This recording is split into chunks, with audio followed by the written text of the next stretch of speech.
This lesson helps you understand the vertical asymptotes of rational functions. It's part of a series of lessons about understanding rational functions. A rational function is a ratio of polynomials, where n of x is the numerator polynomial and d of x is the denominator polynomial. Since division by zero is not defined in algebra, any value of the variable that makes the denominator zero is a place where the function is not defined. These are called points of discontinuity.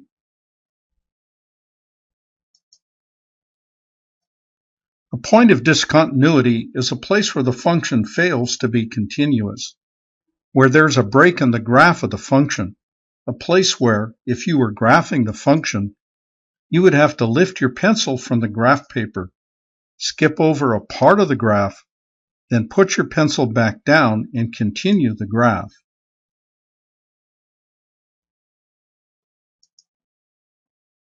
The points of discontinuity of a rational function are the zeros of its denominator, the values of the variable that make the denominator equal to zero. In the first example, the zero of the denominator is x equal 4. In the second example, the zero of the denominator is x equal 1.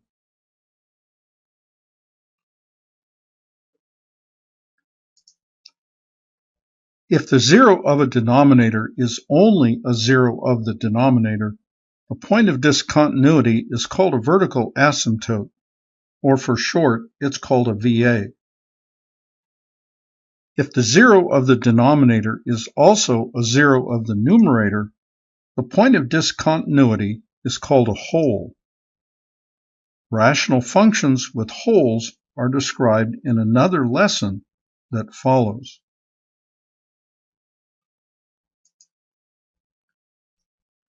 Vertical asymptote is a vertical line that you imagine the function approaching infinitely close but never reaching. For the first function, the VA is the vertical line x equals 0, the y-axis. In the second function, the VA is the line x equals 4. For the third function, there are two VAs at x equals -2 and at x equals +2.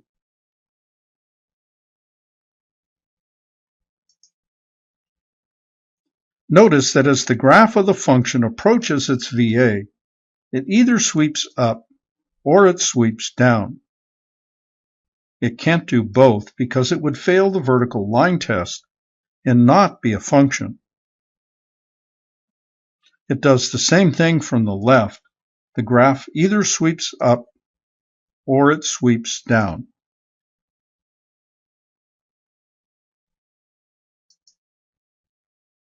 The important question is, why does the graph of the function do this?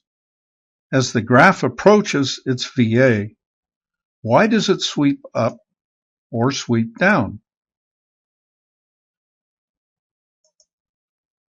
Well, remember, when the value of a denominator of a fraction gets smaller, the value of the fraction gets bigger. Here's a calculation of the value of the function starting at x equals 9 and moving to the left to x equals 5.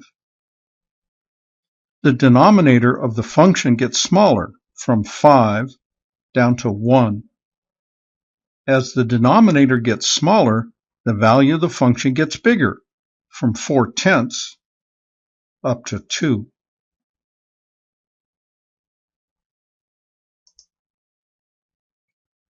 Here's an automation of the same calculation. Starting at x equals 9 and moving to the left, the function starts at 0.4, then 0.5, then 0.6, then 1, and then 2.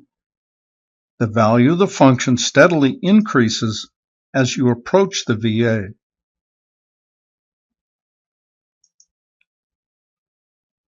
Here is another very striking calculation from a graphing calculator. The value of the function is shown starting from just 6/100ths of a unit away from the VA. The function increases from y equals 33 to y equals 200 in just 5/100ths units.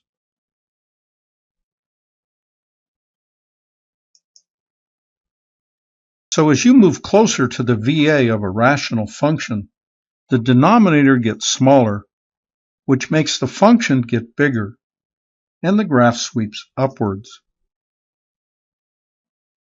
The same thing happens on the left side of the VA, except since the function is negative, it sweeps downwards.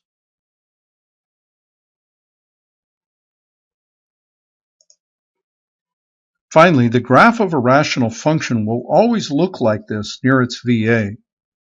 It will sweep up or down. The question is, how do you know which way the graph is going to go? You'll learn more about this in another lesson, but briefly, you calculate some points. If you find points up here, you know the graph is going to sweep upwards.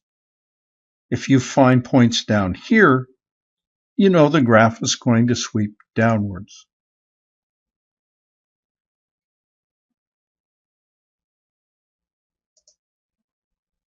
This lesson helped you understand the vertical asymptotes of rational functions.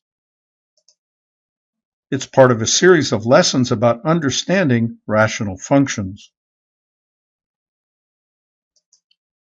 And this lesson was brought to you by the Math Fun Academy. Its continuing mission: to explore strange new worlds, to seek out new math and new equations, to boldly go where no math student has gone before.